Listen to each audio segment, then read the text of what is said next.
The amazing drama you're about to see is a matter of human record. You may believe it or not.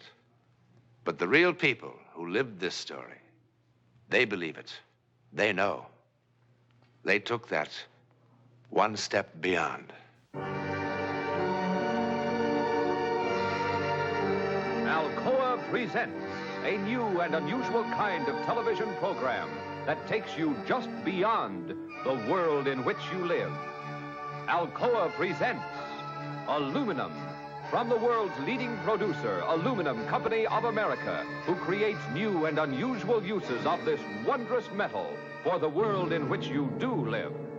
And now, John Newland takes you one step beyond. Here in this warm, secure London house, early April 1912, began the bizarre and untold chapter of a news story that would soon stun the civilized world. In this library was an unread book. Coming events cast their shadows before them. Maybe. Remember this book. We'll come back to it later. It might shock you.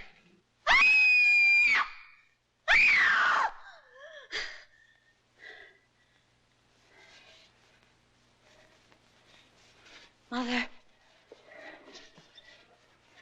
Mother. Mother. Mother! Mother!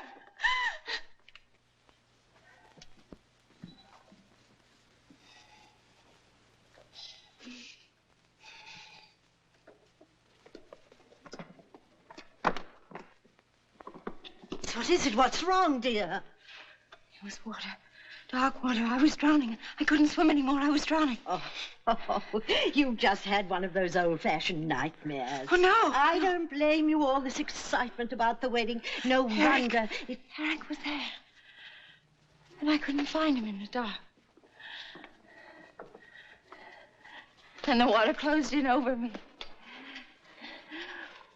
What does it mean? Nothing. Absolutely nothing. And in 4 days you'll be married and in Switzerland on your honeymoon. The happiest bride that ever was. And you can't drown in Switzerland. Nobody ever does. All they do is bang into trees on those foolish skis. But drowning? No. It was all so clear to me. I could feel the water. It was like ice. Now, if you must dream, I order you to dream only pleasant things. Eric, your wedding dress, and how happy you're going to be. Promise? That's better. Now, come on back to bed. But I couldn't find him. I couldn't find him. Now, that is enough, darling. And I shouldn't worry Eric with this. He's been trying so hard to make everything wonderful for you. There. Now. Good night, dear. And no more nightmares.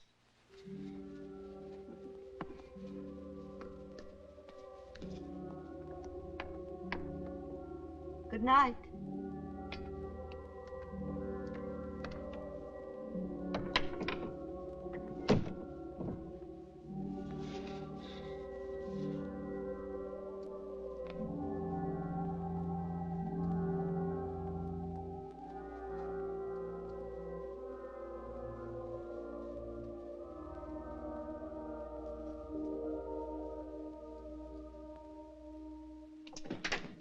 Good morning, Emily. Is the future Mrs. Farley about? Grace? Eric.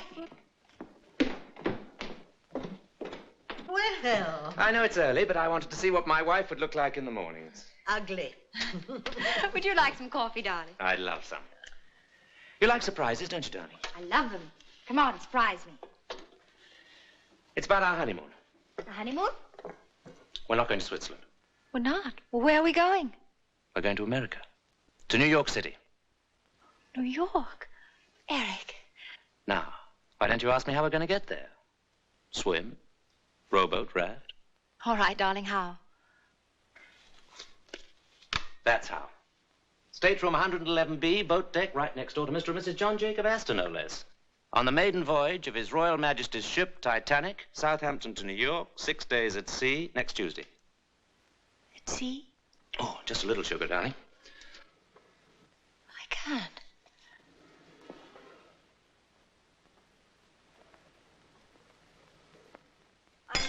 I can't believe it. I can hardly believe it myself, but the office has connections. Oh, you lucky children. You sure you won't miss Switzerland? Oh, Switzerland will keep. But the Titanic, our honeymoon, that's once in a lifetime. The paper's full of nothing but the Titanic. Listen to this, Grace. RMS Titanic, the world's largest and most luxurious liner, is writing a new and glamorous chapter in man's conquest of the sea. By virtue of her 5 watertight compartments, she's being hailed in marine engineering circles as the unsinkable ship. Her first passenger list makes her a floating home for royalty, statesmen, international society, and stars of the theater and the arts. And Mr. and Mrs. Eric Farley, who are absolutely unknown. And absolutely in love.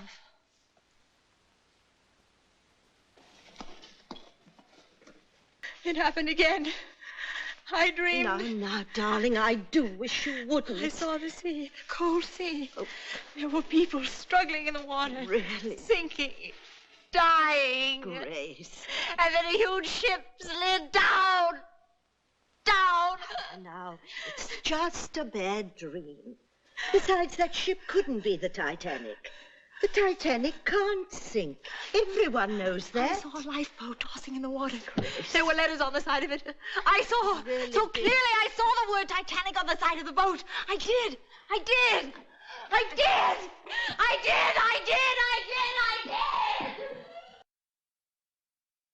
Your intuition should tell you that what you see next is not a dream. It can come true. Just what I've always wanted. Only my own dear Aunt Agatha would have guessed. Have you ever kept birds, my darling? No, neither have I. You ever thought of keeping birds? Neither have I. And by all means, write dear Aunt Agatha and tell her she's made us very, very happy. I will.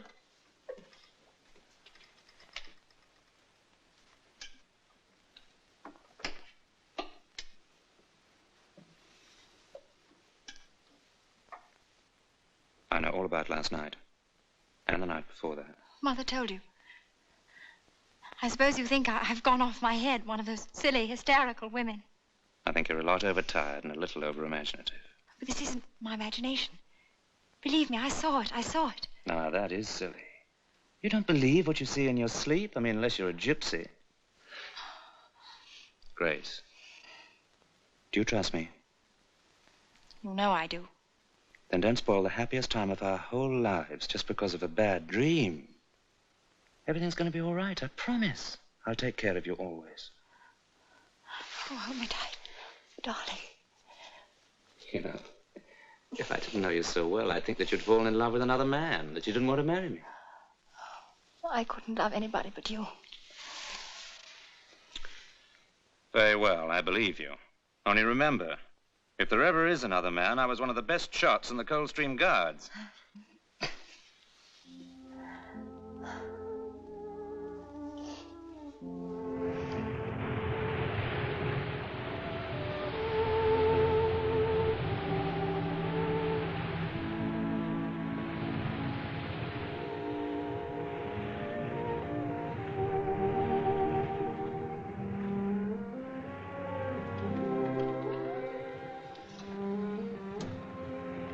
Are you asleep? I think I will keep a bird after all. I beg your pardon. That would please your Aunt Agatha, wouldn't it? Terribly.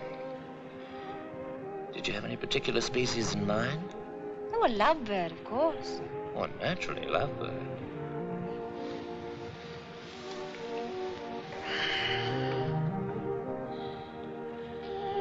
Thank you, darling. What for? The 6 most perfect days of my life.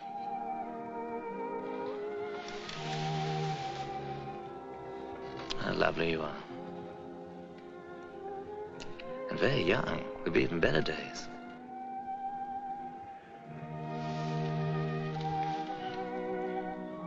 You've forgiven me, haven't you, for those silly scenes I made?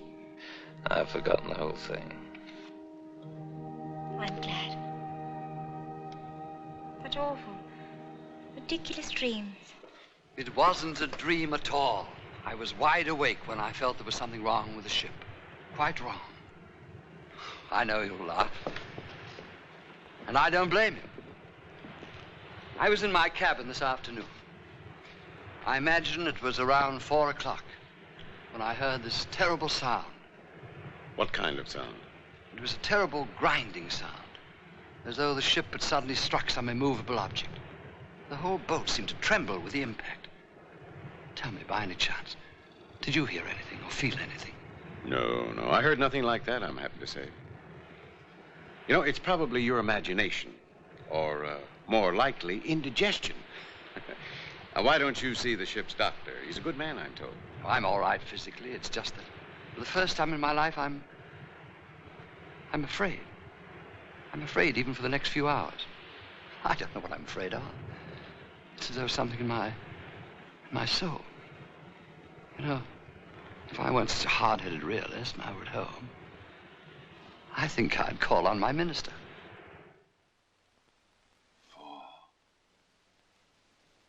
4, 6.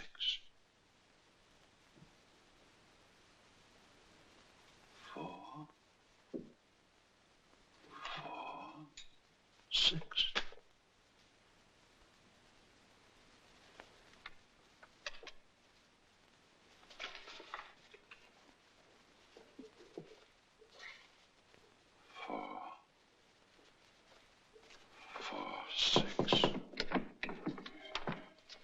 Excuse me, Dr. Morgan, but it's nearly time for the service. Miss Parsons, I'd like the congregation to sing hymn number 446 tonight. But, Dr. Morgan, the hymns for tonight are already posted in the church, and the organist... Please, 446. I didn't know that was one of your favorite hymns. It isn't. I don't even know the words. I simply know that we must sing it tonight.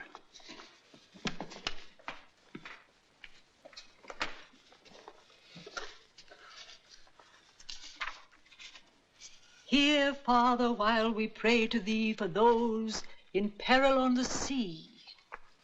Better we should be praying for our farmers after a winter like this.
What is it, darling?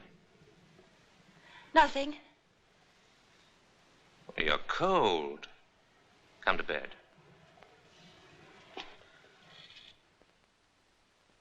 Harry Teller, you're the only man in New York City that's still up. You've been here for 4 hours.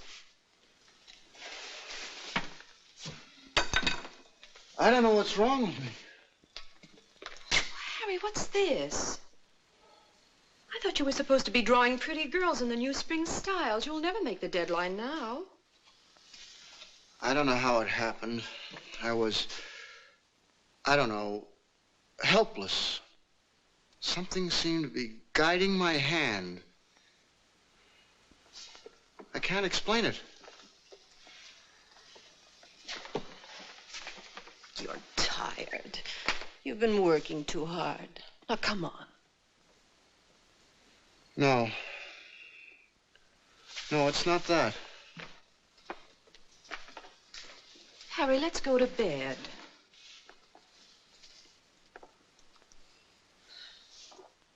You know, this drawing, it's awful. I don't know who would want it. But you know something? This is the best work you've ever done. I've never seen you do anything like this before. All of this detail in here. And Harry, what is it? Your hands are like ice. The water in the drawing was cold. Icy cold.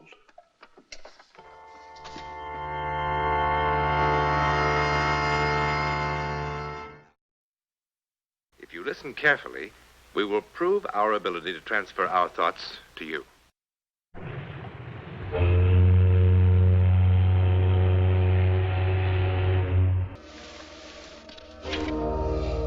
The devil are you doing?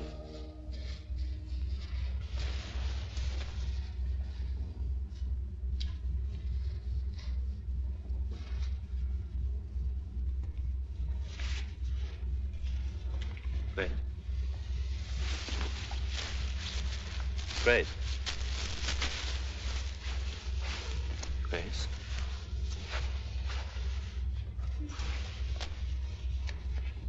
Grace. What happened? What's the matter? Everything's all right now. You come back to bed. I don't understand.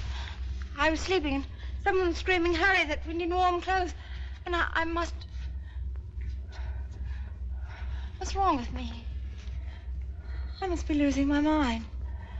Oh, I'm losing my mind.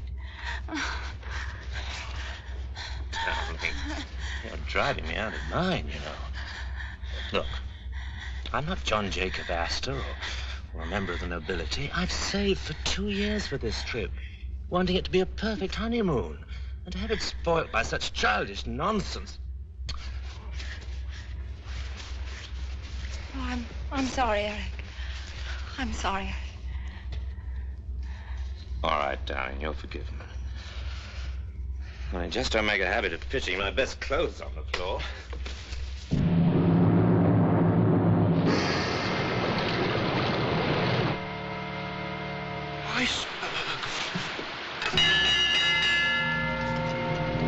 Iceberg, get ahead!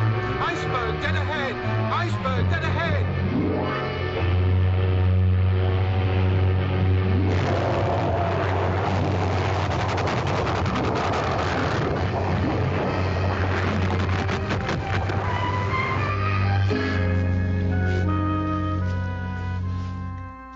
Engine seems to have stopped.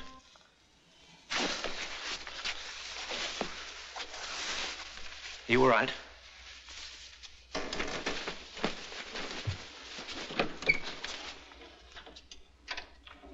Oh, Stuart. Sir? The engine seemed to have stopped. What was it? There was some report of an iceberg, sir.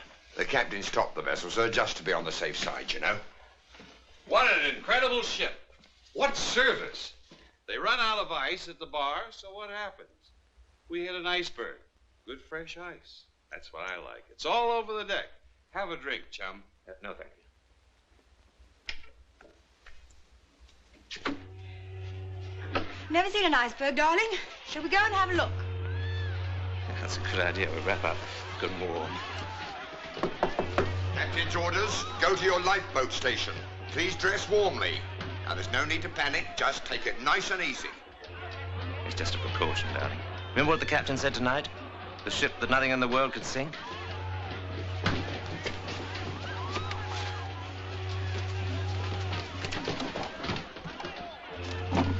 What are you doing? Trying to impress an iceberg with your jewels? Just in case we might not be coming back. Oh, come on.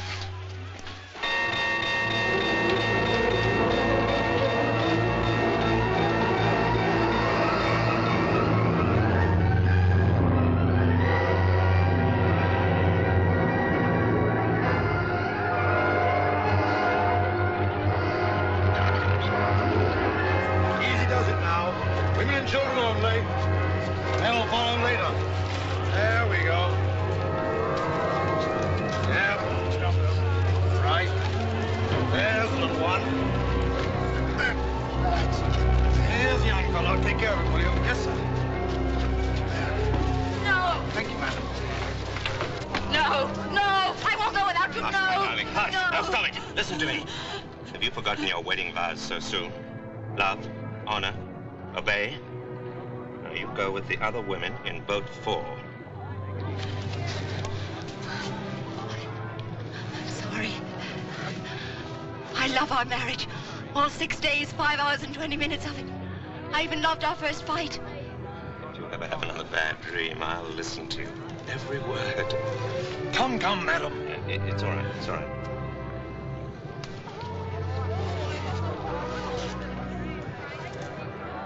Good night, my love.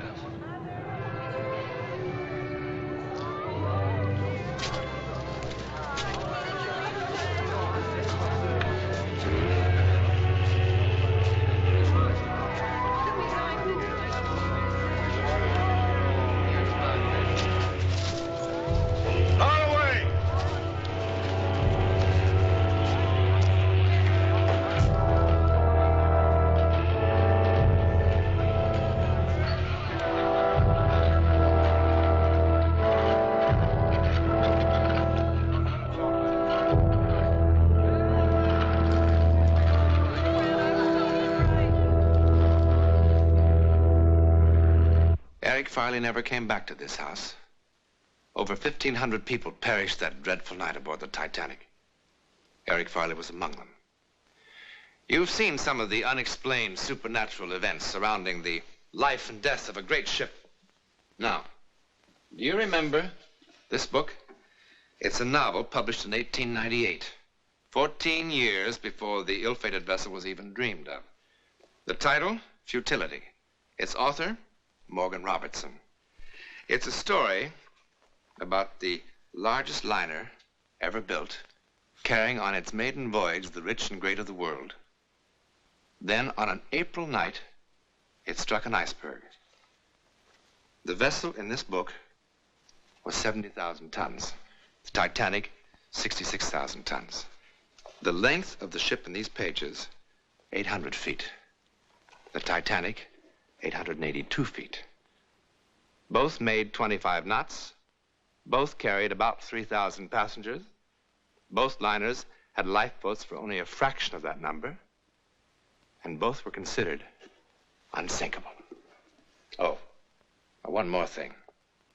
The author called his ship the Titan. In a moment, something else to think about.